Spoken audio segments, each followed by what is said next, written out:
uma surra aqui, Rodrigo. A tecnologia está nos dando uma surra. Vai lá, manda minha solicitação para mim.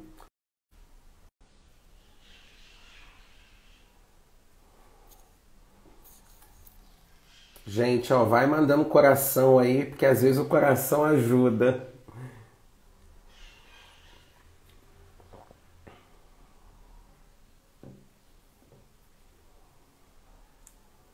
Rodrigo, tá aí? Eu não tô vendo você. Deixa eu ver se você tá na live. Eu não tô te achando para mandar a solicitação.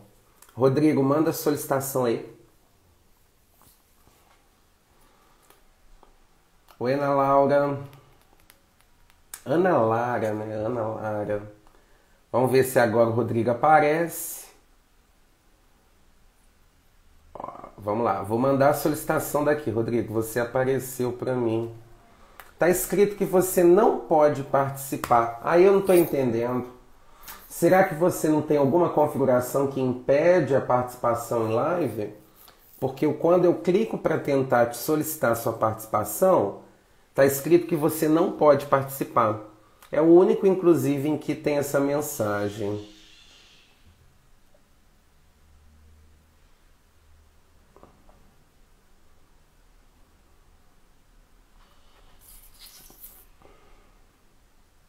Vamos lá, apareceu aqui.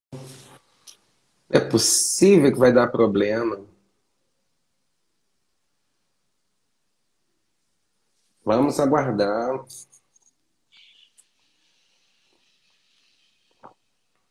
Falhas técnicas.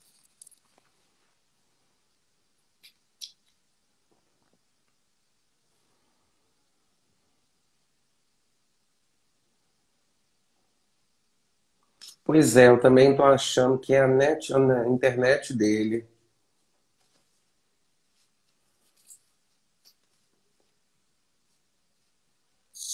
Rodrigo Cruz para poucos. Espera aí, que nós temos um outro participante aqui. Espera aí, Rodrigo. Manda solicitação aí.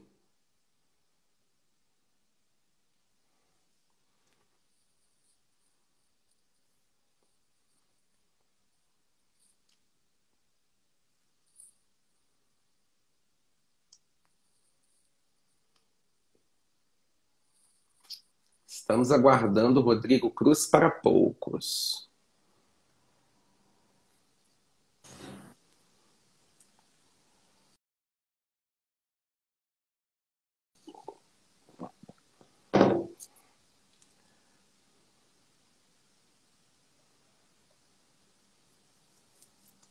Vamos ver se agora vai.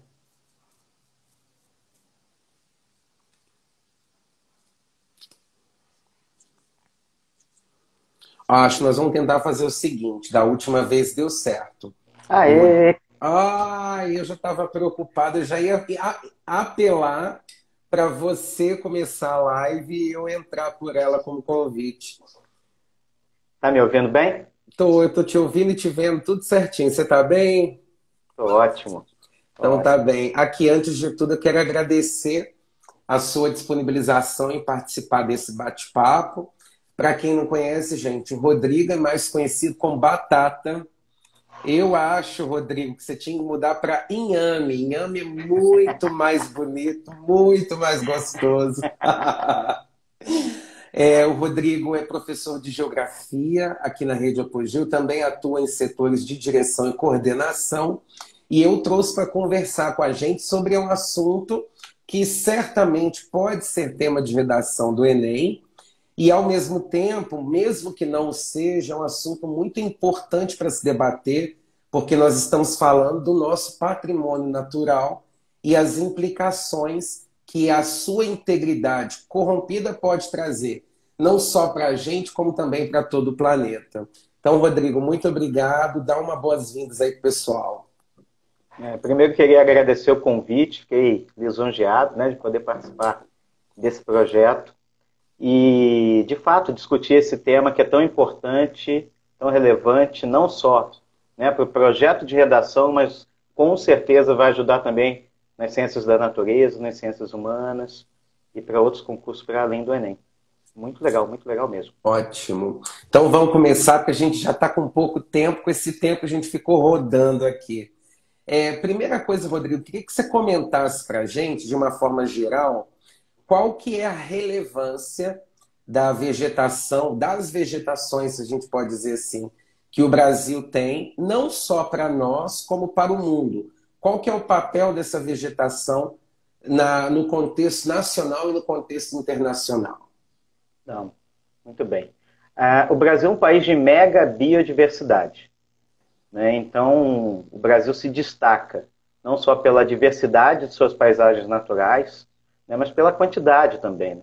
Existem florestas, né, como a própria floresta amazônica, de dimensões continentais. E só por isso já seria aí um grande destaque.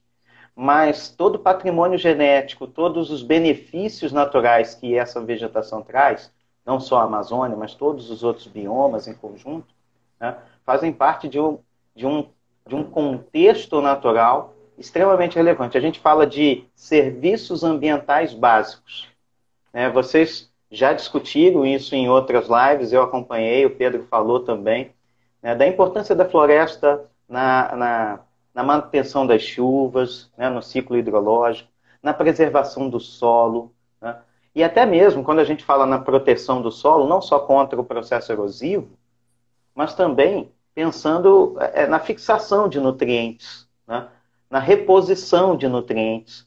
Então é muito importante pensar em todo esse contexto da preservação da fauna, da flora, mas também de todos esses serviços básicos ambientais.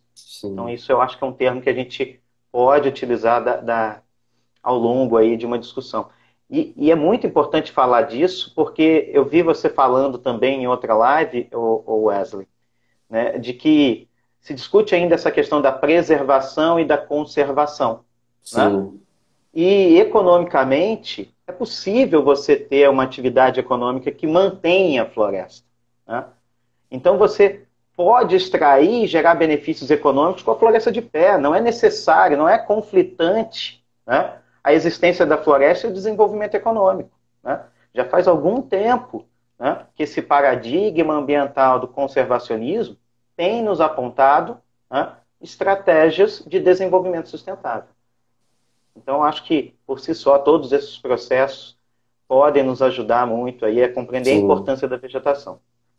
É bom destacar isso, porque geralmente quando se fala em floresta, as pessoas tendem a falar que a gente está trazendo apenas uma perspectiva de proteção aos animais, quando na realidade afetar aquele ecossistema é afetar todo o planeta, não é verdade? Não é à toa que a Amazônia ela é vista e quista por vários países no mundo. A gente fala, por exemplo, do processo de desenvolvimento agrícola no Brasil, né? Desde a década de 70, houve um processo de expansão da fronteira agrícola rumo à região centro-oeste, depois na franja sul da parte amazônica, e todo esse processo se sustentou graças ao quê? Ao processo de chuvas, de solo que se formou graças à própria floresta, né? Uhum. Os rios voadores, o fluxo de águas que distribui para quase todos os países da América do Sul, tem muito a ver com a floresta de pé. Então, Sim. se a gente avança com o desmatamento, se a gente avança com as queimadas, avança com o processo de degradação desse espaço, você tira os proventos, né, dessa própria agricultura. Então, a água, né, por exemplo, o índice pluviométrico nas últimas décadas tem caído. Esse ano, por exemplo, né, o índice pluviométrico na região central foi muito abaixo, né? E aí o que você tem? Se você tem esse avanço da agricultura comercial predatória e ela impacta a quantidade de chuvas, a própria atividade agrícola vai ser afetada, né? Então, se você não interrompe esse processo de uso predatório, a própria agricultura que tinha capacidade de produzir 2 safras por ano, já não vai ter mais. E era um Sim. trunfo, né? Era um trunfo para o Brasil, vai deixar de ser, né? Sim. Os rios, né? Se a gente não preserva as matas ciliares, você acaba interrompendo, entupindo o rio, né, com o processo de assoreamento, né, e você diminui a carga de transporte hídrico, a biodiversidade local, né, o reabastecimento das populações, né, ribeirinhas, enfim, todo esse processo que a gente fala de conservação da vegetação está super alinhado com o desenvolvimento econômico. Né? Sim. Não é para preservar um bichinho, uma plantinha, não é só isso. Né? Mas para preservar todo o conjunto de serviços básicos ambientais. Sim. Você falou de água, eu tive uma live com o Pedro. A gente estava até comentando como que as regiões, a região norte especialmente, né, tem um volume muito grande de concentração de água e como a gente precisa desses rios aéreos para que essa água seja distribuída. Então é muito importante que as pessoas que não são de lá entendam que a preocupação com a Amazônia, a preocupação com outros biomas, né, outras regiões florestais, ela é uma preocupação global. Falando nisso, já que você já trabalhou essa introdução para a gente, vamos começar a pontuar agora quais seriam as principais ameaças que a vegetação brasileira enfrenta na atualidade.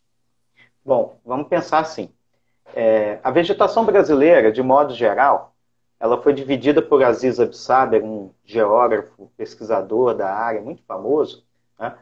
Ele dividiu os biomas brasileiros em 6 grandes domínios. Né?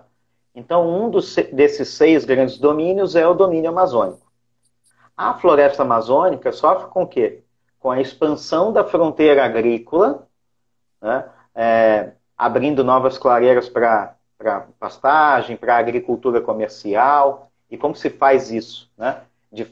Eles prendem correntes aos tratores e vão derrubando todo tipo de árvore, grande, pequena, média, né? E depois ateiam fogo para acelerar o processo de limpeza do terreno. Então esse processo, né, quando ateiam fogo, a gente dá o nome de coivara, né? Que é a prática de atear fogo para limpar o terreno. Quando você faz isso uma vez, 2, ainda funciona. Mas se você insiste em fazer isso durante várias vezes, especialmente no ambiente amazônico, você vai acabar fazendo com que aquele ambiente não consiga se regenerar. E aí a floresta amazônica, por exemplo, vai passar por um processo que a gente chama de savanização. Então é mais ou menos assim, para ser mais calmo. A expansão da fronteira agrícola, né, é um risco para a floresta amazônica, por quê?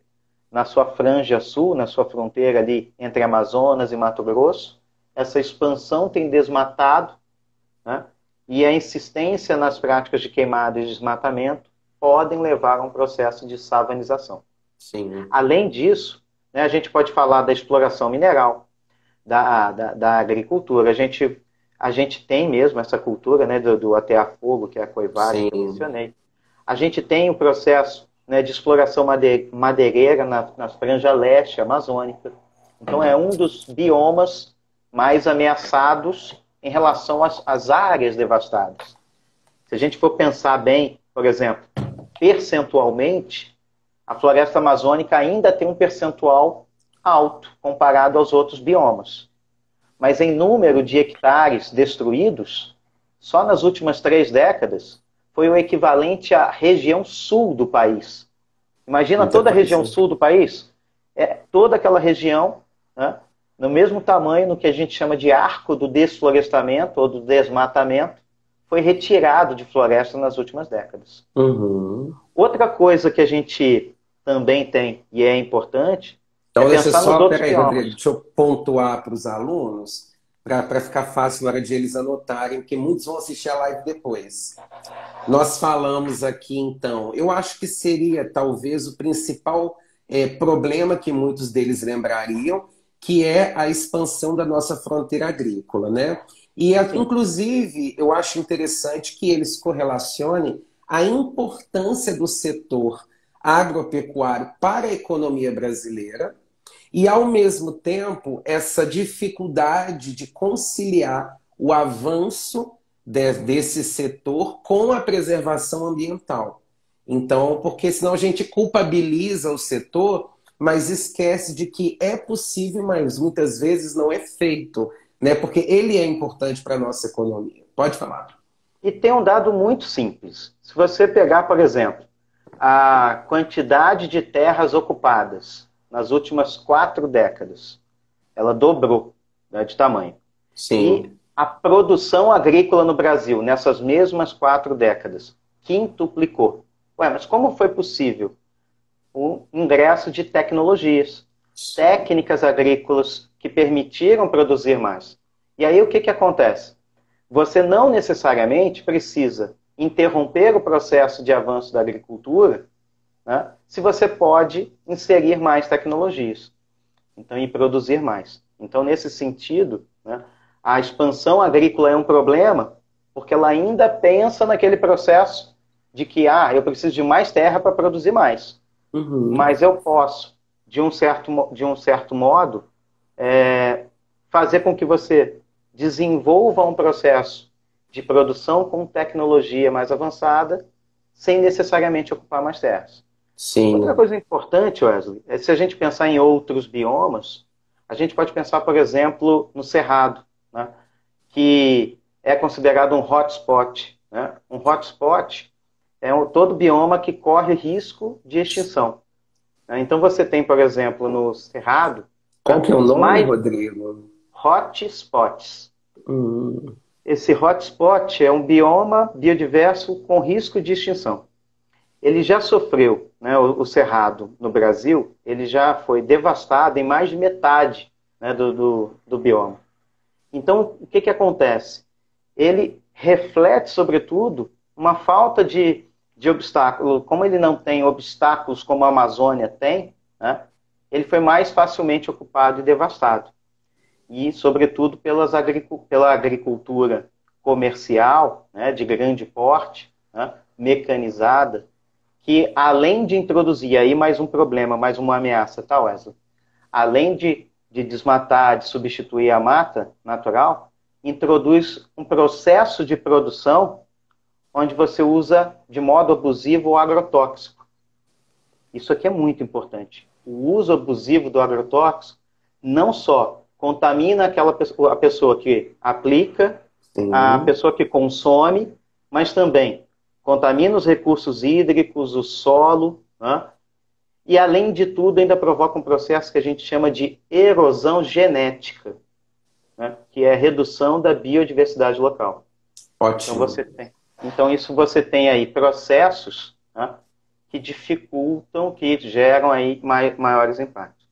Enfim, então a gente tem De- aí dos dois maiores biomas em áreas, a expansão da fronteira agrícola, o uso abusivo do agrotóxico, né, gerando erosão genética, gerando redução da biodiversidade. São processos aí que a gente pode usar como argumentação.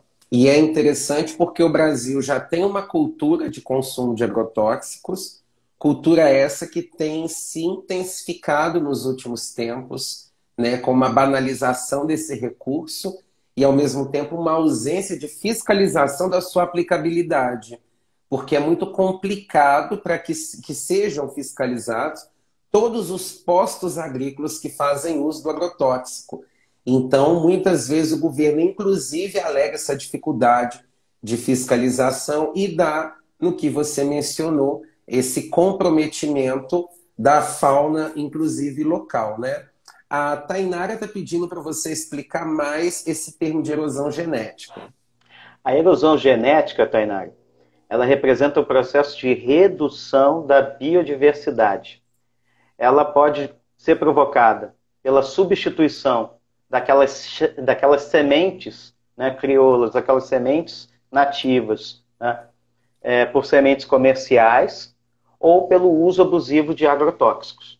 Então, quando você faz o uso abusivo de agrotóxicos, você não mata só aquelas pragas que atingem, né, a produção, mas você mata todo o restante de insetos e micro-organismos locais, que vai afetar toda a cadeia biológica, né, provocando uma redução da polinização, do processo de expansão das espécies.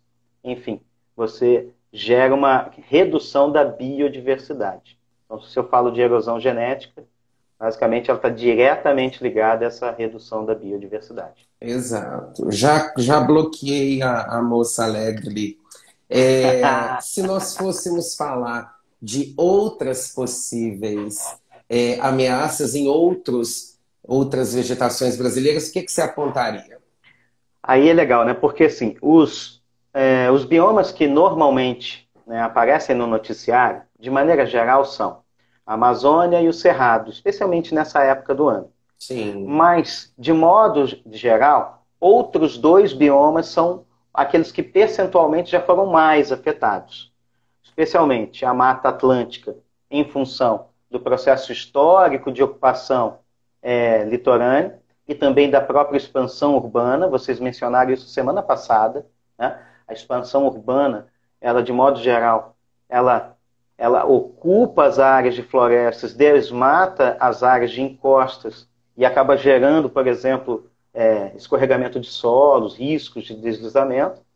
Hoje a Mata Atlântica ela tem cerca de 8% apenas da mata original, tem até sofrido, tem até se recuperado parcialmente com projetos de corredores ecológicos. A gente, eu acho que você vai me pedir isso mais adiante, Eu ia te propostas, né? pedir.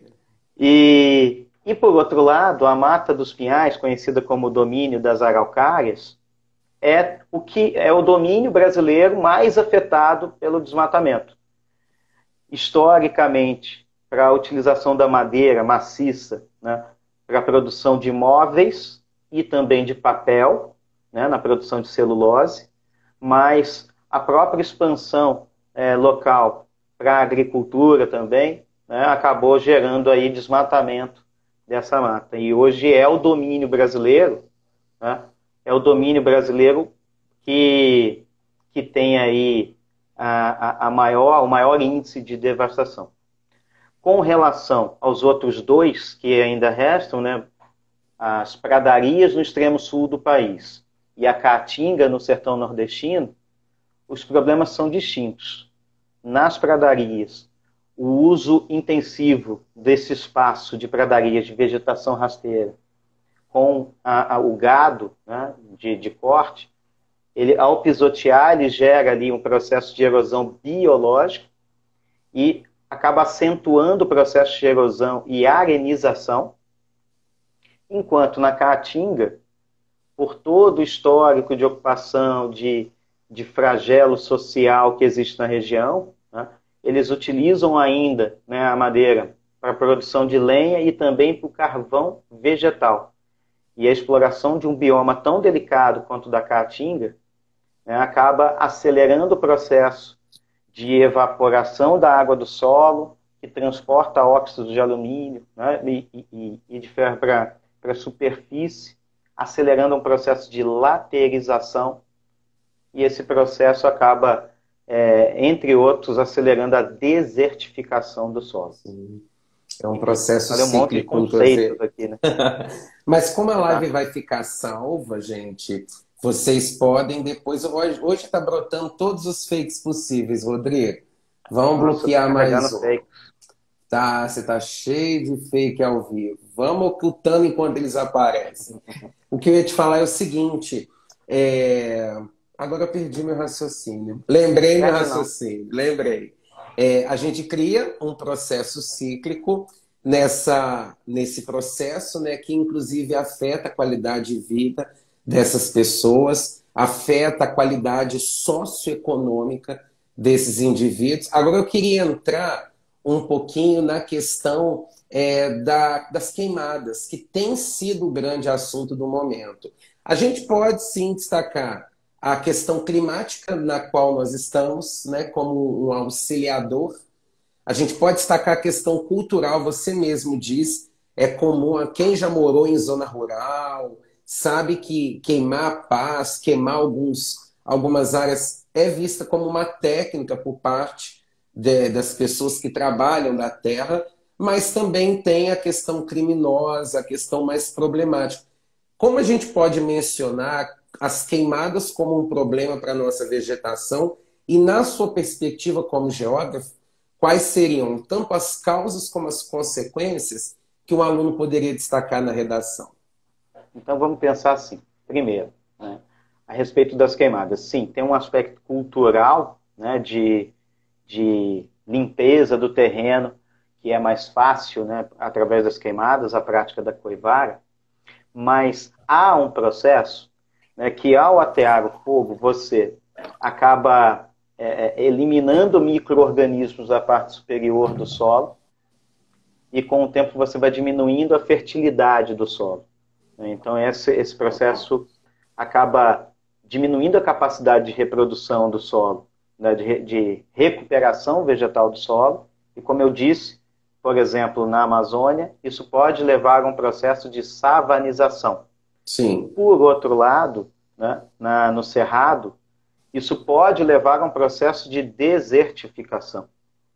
Há ainda, né, um processo importante de que essas queimadas elas não impactam apenas aquele ambiente, né?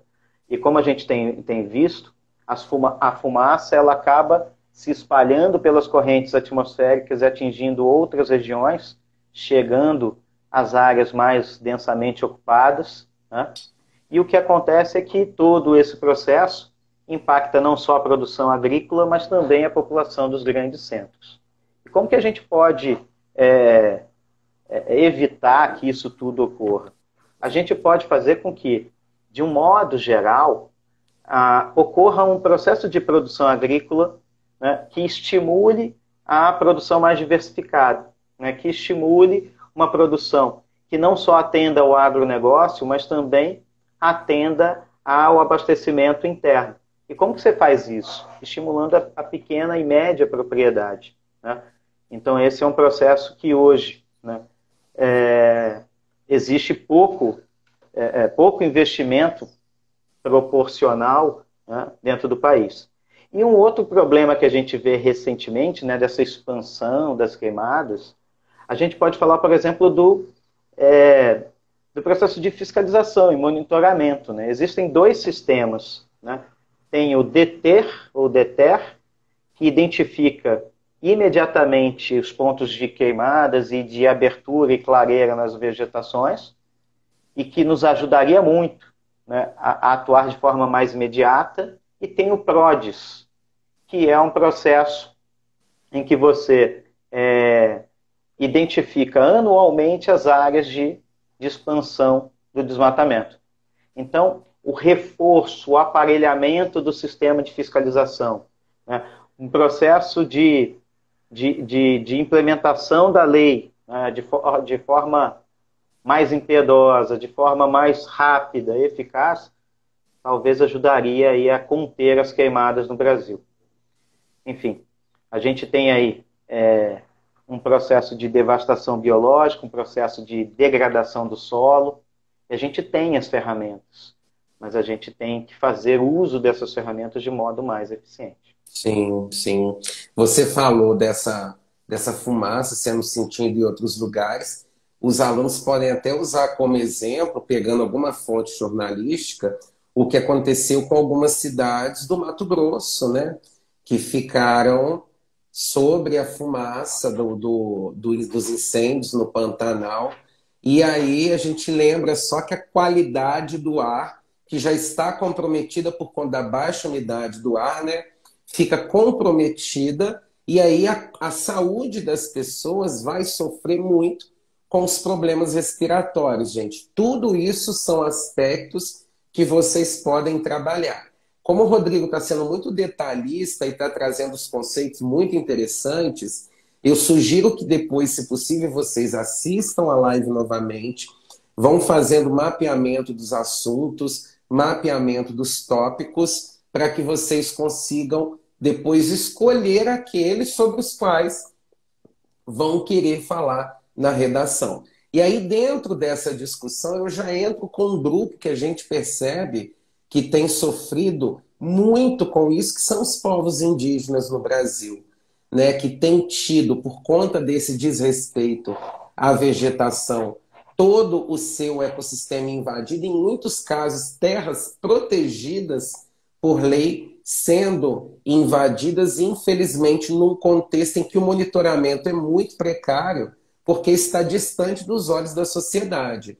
Nós temos, gente, uma grande parcela de povos indígenas que vivem no espaço urbano, tá? Ao mesmo tempo, nós temos uma grande parcela que também a gente chama de índios nativos, que não têm contato direto com o meio urbano e que, por isso, precisam desse habitat. E aí é claro que um bom aluno, vocês podem fazer alusões históricas, né? O desmatamento da Mata Atlântica começou há séculos, né, Rodrigo?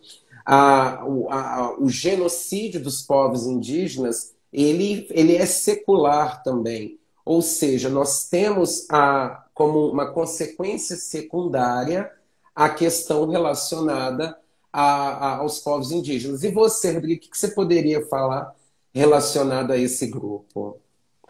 Em relação aos povos indígenas, há ainda aquela discussão, né? Mas por que eles precisam de tanta terra? Né? Por que os povos indígenas precisam de tanta terra? É porque o modo de ocupação e de vida deles é diferente do nosso. Eles dependem dos ciclos naturais, eles dependem de uma área de caça, dependem de uma área de colheita. Né? Então, eles dependem de espaços maiores para manter os seus aspectos naturais e os seus aspectos culturais. Né? E onde é que esses espaços ainda existem? Estão justamente onde? No interior do país, na região norte, na região centro-oeste, né? Onde o processo de expansão urbana e de expansão agrícola, em algumas partes da região norte especialmente, ainda não chegaram. Né?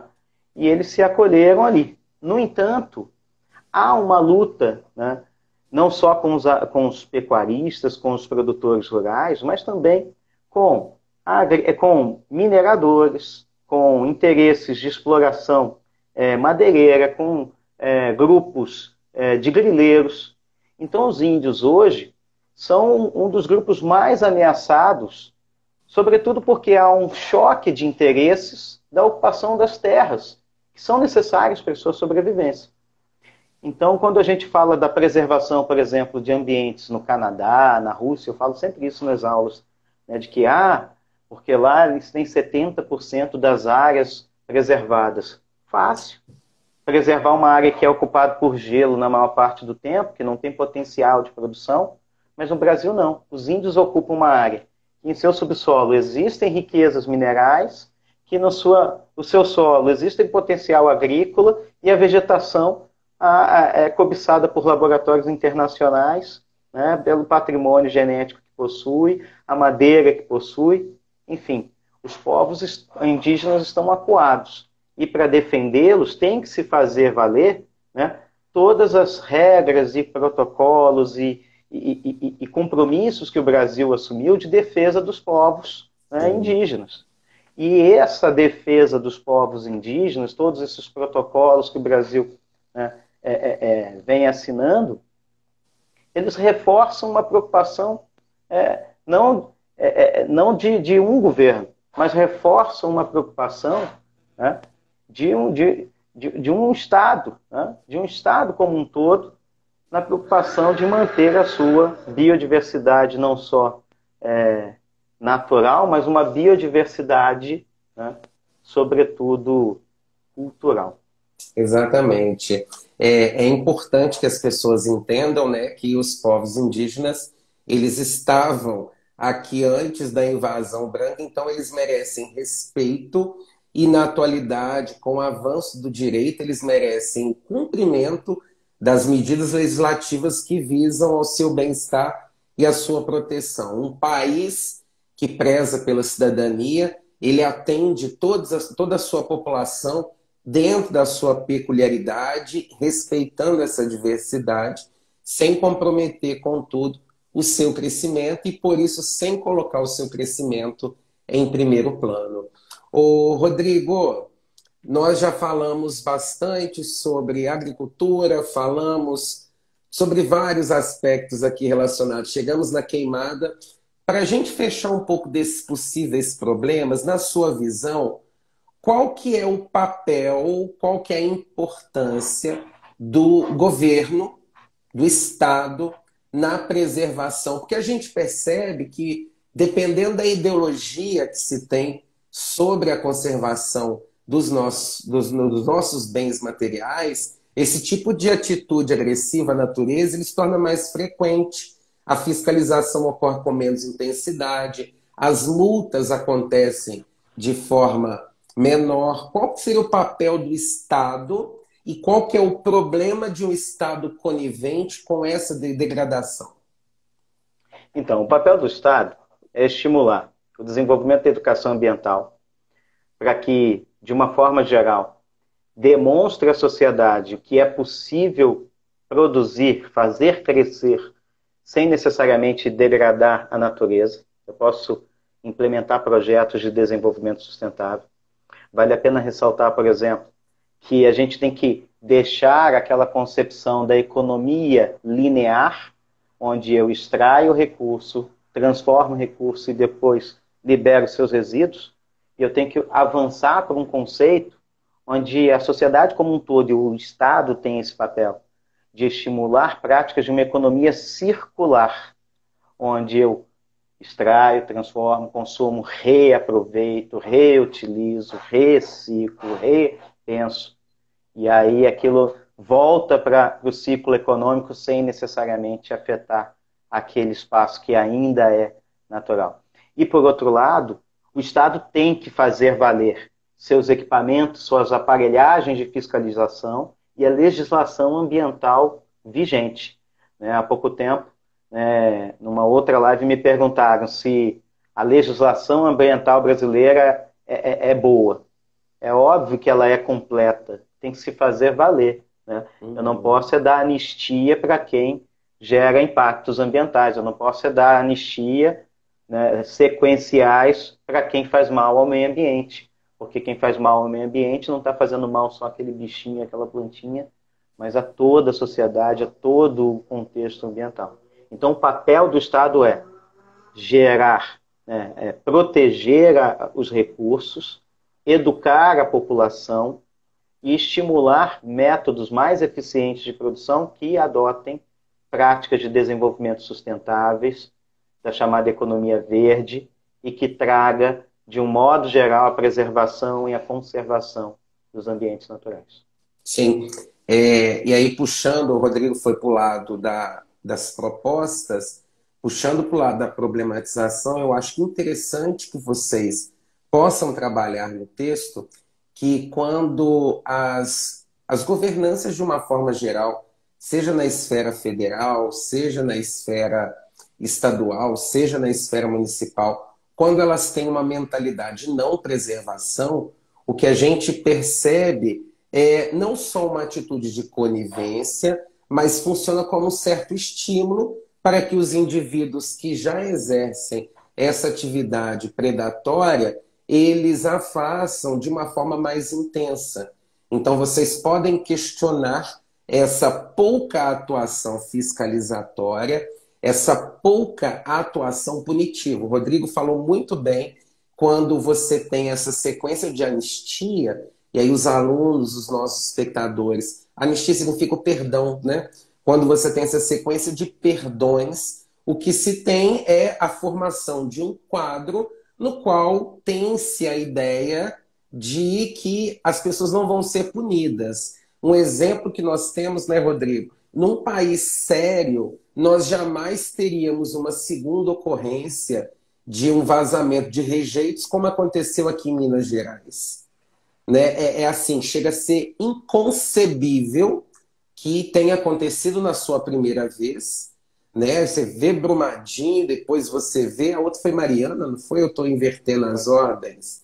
Pois foi, é, primeiro Mariana, depois Brumadinho. Você teve o desastre de Mariana, uma legislação, um país que se atenta à ordem ambiental e principalmente à ordem social, faria todo um check-up de toda a situação. Nós temos novamente um desastre daquela magnitude essa que não só tirou vidas que, inclusive, até hoje não foram, em corpos, né, que até hoje não foram encontrados, como nós temos rios que estão comprometidos por décadas, o que engloba toda uma vegetação, toda uma fauna local que vai simplesmente desaparecer, ser morta por conta dessa irresponsabilidade. Então, sim, vocês podem problematizar a atuação governamental. E aqui, claro, não nos cabe dar nomes, citar grupos específicos, porque vocês tranquilamente conseguem pesquisar e vão conseguir identificar, até porque a gente sabe muito bem que a conivência governamental ela está muito ampla, mas ela sempre aconteceu, né? Não é algo do governo atual. Pode falar. Wesley, isso foi muito bom você ter tocado nesse tema, né, de que não é só desse governo e não é só do Brasil esse problema, né? Se você for pegar o histórico das crises econômicas no passado, né, sempre após uma crise econômica, há um histórico de flexibilização das leis ambientais. Sim. Ah, mas por que isso acontece? Porque para acelerar o processo de crescimento pós-crise, né, há um afrouxamento natural das legislações ambientais. E essa estratégia adotada lá fora e aqui no Brasil também tem gerado impactos, tragédias, acidentes, absurdos, crimes ambientais absurdos no Brasil e no mundo. Né?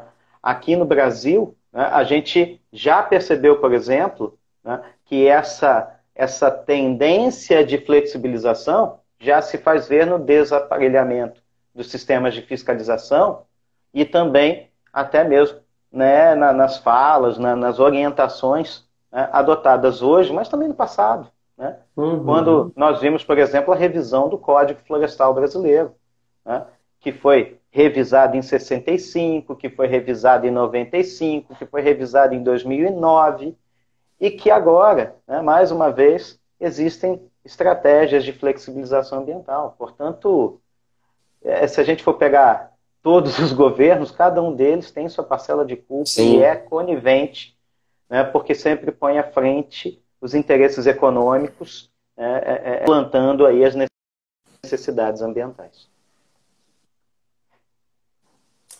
Inclusive, você falou da época de crise, a fragilização das leis ambientais é um forte atrativo de empresas estrangeiras, né?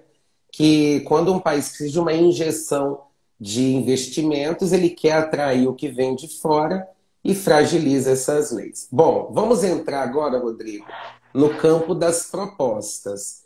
Dentro disso que você mencionou, ao longo da live você trouxe algumas possíveis intervenções. Tenta setorizar aí dentro do que a gente foi falando desde o início, quais ideias você acha que o aluno poderia aplicar como sugestão de intervenção para esses vários contextos?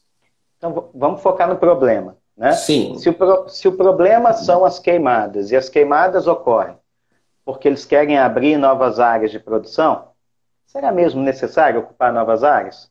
Então, para evitar que elas ocorram, talvez seja melhor que o governo invista mais em processos de tecnificação ou de desenvolvimento ou difusão tecnológica agrícola para permitir que se produza mais sem necessariamente ocupar mais terra.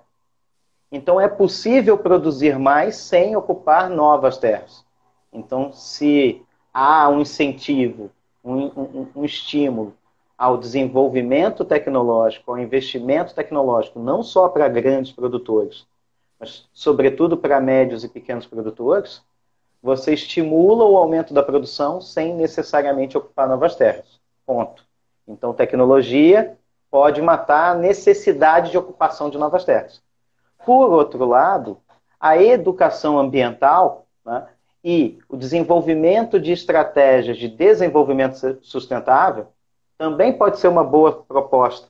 Em que sentido? No sentido de manter a floresta de pé com projetos econômicos, né, que, de uma forma geral, né, mantém a floresta. Então, a produção agro-silvo-pastoril, né, que mantém a vegetação e desenvolve outras atividades com a floresta de pé, né, são estratégias, né, de economia verde. Né? Então, quando eu falo de economia verde, como eu disse no meio da live, eu estou falando disso, de desenvolvimento de estratégias que você não necessariamente precisa derrubar a floresta. E, por fim, né, um reforço, né, ao aparelhamento de fiscalização da floresta, um reforço às ações, né, punitivas àqueles que geram impactos.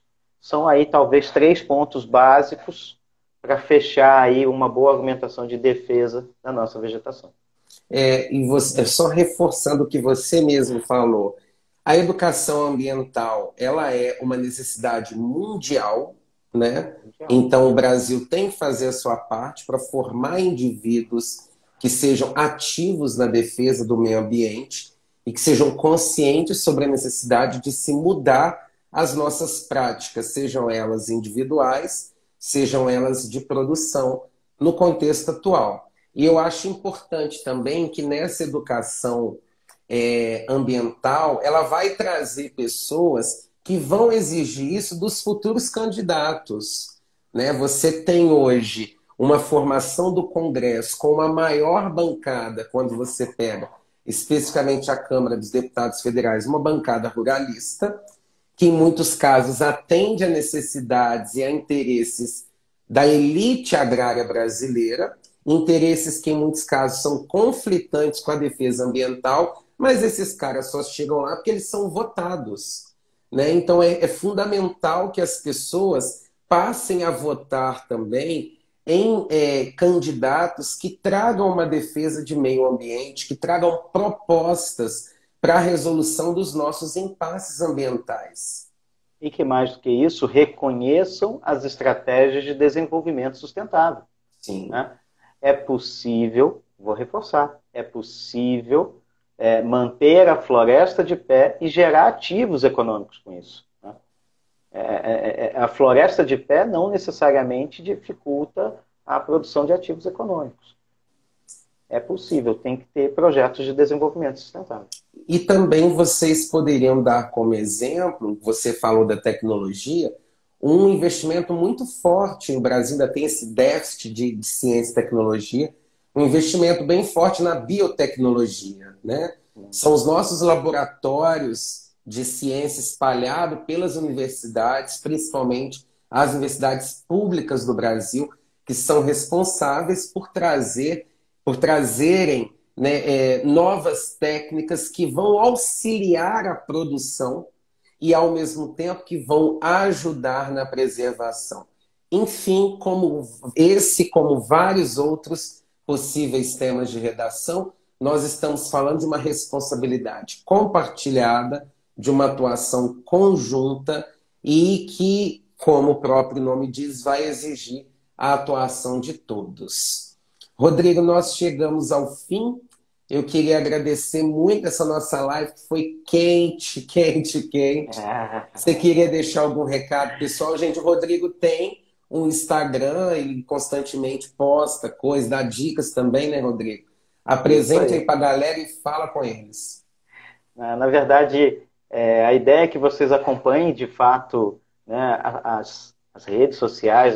Cada um dos professores está aí aproveitando esse momento até para poder estreitar os laços, mas que fique atento, sobretudo nessas nossas conversas, né, com a possibilidade que todos esses debates, todas essas conversas nos ajudam, hoje não, mas todas as ajudas que isso pode dar em outras áreas, né, essa conexão de conteúdos.